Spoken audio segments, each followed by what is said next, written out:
Então, finalmente, a gente tenta chegar em alguma coisa quântica, certo?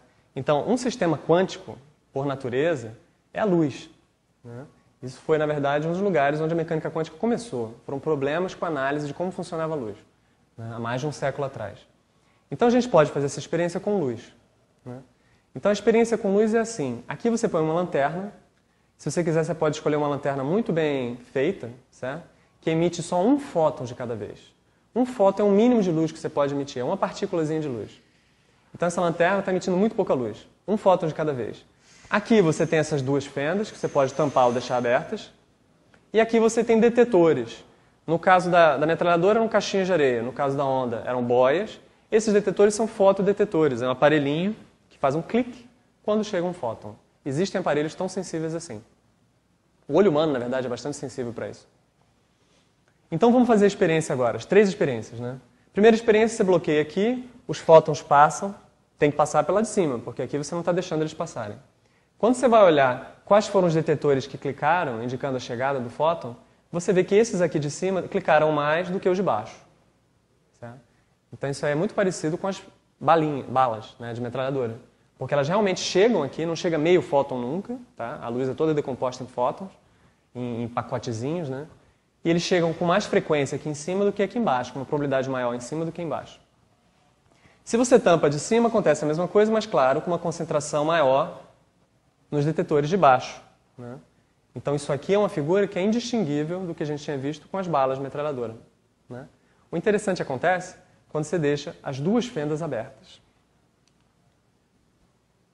Então, reparem bem nessa terceira figura, né? Essa terceira figura está me dizendo onde chegam mais fótons e onde chegam menos fótons quando as duas fendas estão abertas. Então, aconteceu uma coisa muito estranha. Olha só. Aqui, por exemplo, esse fotodetetor. Se a fenda de cima tivesse aberta, chegariam 3 fótons. Se a fenda de baixo tivesse aberta, chegariam 4, porque está mais perto da fenda de baixo, né? Só que com as duas fendas abertas, ao invés de chegarem 7 fótons, que era o que a gente esperaria com uma bala de metralhadora, chega um só. Certo? Só chega um fóton.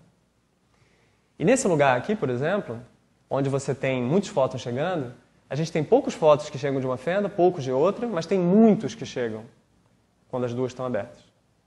Certo? Então, essa curvinha que eu coloquei aqui por cima do número de fótons que chega, é para orientar o nosso olho e ver que onde está chegando mais fótons e onde está chegando menos fótons, está sendo modulado, ou seja, está sendo controlado por uma curva que é igualzinha àquela curva de interferência de água, né? Então, essa situação é muito estranha. Por quê? Os fótons se comportam como balas de metralhadora porque eles chegam definitivamente, ou chegam aqui ou chegam ali. Não é que nem uma onda que chega em todos os detetores ao mesmo tempo, né? Então, os fótons têm essa característica de pedrinhas, de balinhas, de coisas que a gente conhece. São descritos pela física clássica. Mas, por outro lado, quando você tem duas fendas aqui, 2 lugares por onde os fótons podem passar, eles decidem onde chegar, é uma maneira de você dizer, certo? De maneira muito diferente do que eles fazem com uma fenda separadamente da outra fenda. Então, assim, uma maneira de descrever isso é como se houvesse uma onda aqui, por isso que tem esse desenho parecido com as ondas de água. Essa onda vai decidir onde os fótons vão chegar, certo? Essa onda, digamos, dá para os fótons essa informação, onde tem que chegar muitos fótons e onde tem que chegar poucos fótons. E aí os fótons chegam lá como se fossem pedrinhas, mas seguindo as probabilidades de chegar muito ou de chegar pouco, dadas por essa onda, certo? Essa é uma maneira de analisar essa situação, né? Mas é uma situação muito estranha, porque você está misturando isso, que é uma coisa ondulatória, com o fato dos fótons chegarem um por um, que nem uma bala de metralhadora. Então, como é que a gente descreve isso? A gente está vendo que a detecção dos fótons é feita como partículas, ou seja, eles chegam ou não chegam, sim ou não. Mas esse miolo aqui, essa parte entre as fendas até chegar nos detetores, nessa parte, os fótons têm que ter uma descrição como uma onda. Porque se não tivesse a descrição como uma onda, não tem como você explicar essas ondulações aqui na probabilidade dos fótons chegarem em lugares diferentes. Certo? Então, um jeito de a gente fazer essa descrição da mecânica quântica é imaginar que existe uma onda que tem uma altura h, só que a altura h, ao invés de ser a altura da água, acima do nível médio do mar, é uma amplitude, uma altura de probabilidade.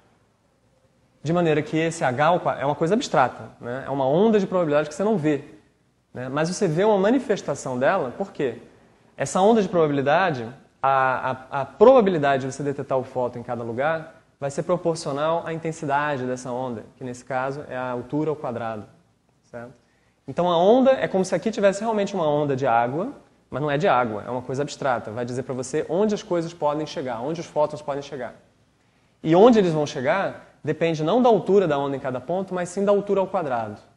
Então isso é importante porque você pode ter essa onda de probabilidade passando pelas duas fendas ao mesmo tempo, como uma onda de água faz, interferindo consigo mesmo, naquelas figuras da ondulatória da água, e essa interferência possibilita que você tenha lugares onde os fótons vão chegar com grande probabilidade e lugares onde eles vão chegar com uma probabilidade muito pequena.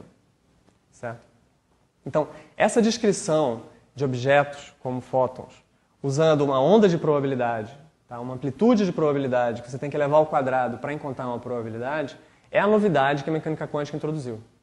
Certo? É o único jeito que você tem de fazer sentido de uma coisa que chega sim ou não em cada detetor, chega um pacotezinho completo, mas ao mesmo tempo, se ele vai chegar ou não, ou seja, a probabilidade dele chegar em cada ponto, tem que ser determinado pelo que está acontecendo nesse espaço todo, em particular pelo que está acontecendo, pelas duas fendas estarem abertas ou não. Né? Se tem duas fendas abertas ou uma fenda só, o comportamento é bem diferente. Porque o comportamento de ondas, quando tem uma fenda aberta ou duas, é bastante diferente, e essas ondas de probabilidade sentem isso.